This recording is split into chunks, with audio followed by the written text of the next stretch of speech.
You ever wonder how some companies just seem to get it right every single time? I mean, how do they deliver these incredible products with such amazing consistency? Well, I'm going to tell you, it's not magic. It's actually a science. And it all comes down to two super powerful pillars that we're going to break down for you right now. So yeah, here's that big question.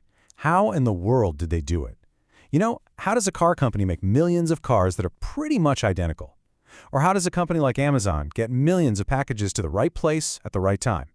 It seems, well, almost impossible, but there is a clear, repeatable method behind all this incredible consistency. And the secret? It's right here. It's these two pillars. The first one is all about making the absolute best, most efficient decisions right from the very beginning. And the second is about making sure that execution is flawless, built into every single step. If you can get these two things right, you've created a powerhouse. So let's kick things off with pillar number one, making the right call. Okay, so our first pillar, this is all about making the optimal choice. When you're faced with a million different options, but you also have a lot of limitations. This isn't about guesswork or going with your gut. It's the science of optimization. What's so cool about optimization is that at its core, the idea is actually really simple. Just think of it as getting the absolute best bang for your buck. Whether that's trying to get the most profit or the lowest cost, or maybe the fastest delivery time. Optimization uses math to find that single best answer among countless possibilities.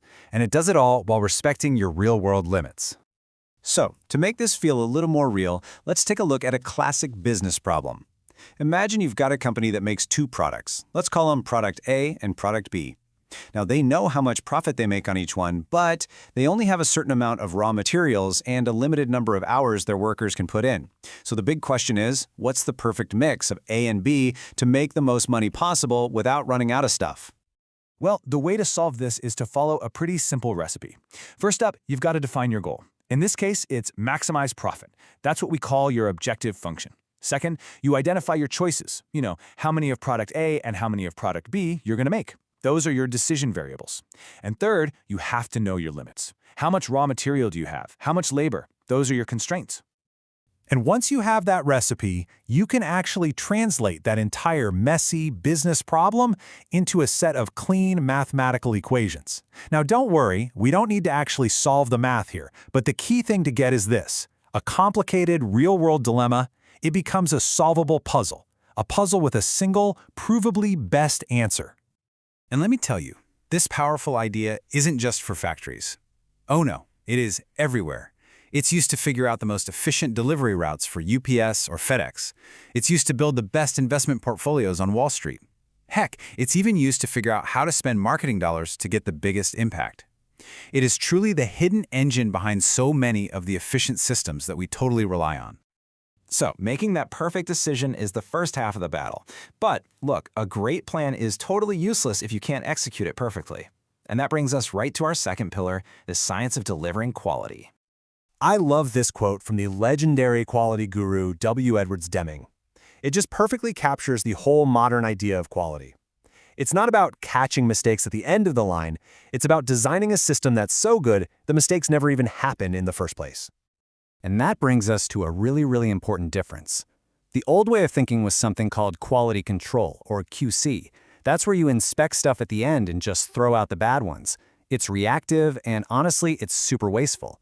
The modern way is quality assurance, or QA. This is all about being proactive. It's about building a process that is so stable and so reliable that you just know the final product is going to be good. So how do you even do that, right? How do you build one of these preventative systems? Well, one of the most powerful tools out there is called Statistical Process Control, or SPC for short. And this is basically just a way of listening to your process. It uses data to tell you in real time if everything is running smoothly or if something is starting to go off the rails. Okay, so a classic tool for this is the control chart. And honestly, the best way to think about it is like bowling with the bumpers up, right? The chart sets these upper and lower control limits. Those are your bumpers. You're just plotting the average measurement of your products over time.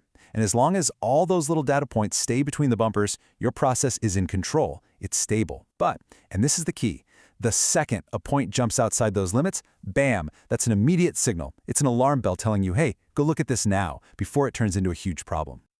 So, we've got these two huge ideas. making optimal decisions, and then executing with flawless quality. Let's kind of bring it all together and see why this combination is just so incredibly powerful. So here it is, the crucial point. Optimization gives you the perfect blueprint. It tells you exactly what to do. But quality management, that's what turns that blueprint into a reality consistently and reliably. You absolutely need both. Think about it. A brilliant plan with sloppy execution is a failure, and perfect execution of a bad plan, that's also a failure. So, what are the big takeaways here? Well, first off, incredible business success isn't just luck. It's a science built on a solid foundation of math and data. Companies use optimization to make the smartest possible choices with what they've got. Then, they use quality management tools to make sure that choice is delivered perfectly, again and again and again. And that powerful combo is what creates all the dependable, high-quality products and services that we all use in our daily lives. So now that you know the secret, I'll leave you with one last thought. Just think about your day. Where do you see these two pillars at work? Maybe it's in the lightning-fast delivery of a package you ordered, or the flawless design of your phone, or maybe it's even in the way your favorite coffee shop never ever messes up your order. Once you start looking for it, I promise you'll start seeing it everywhere. Thanks for tuning in.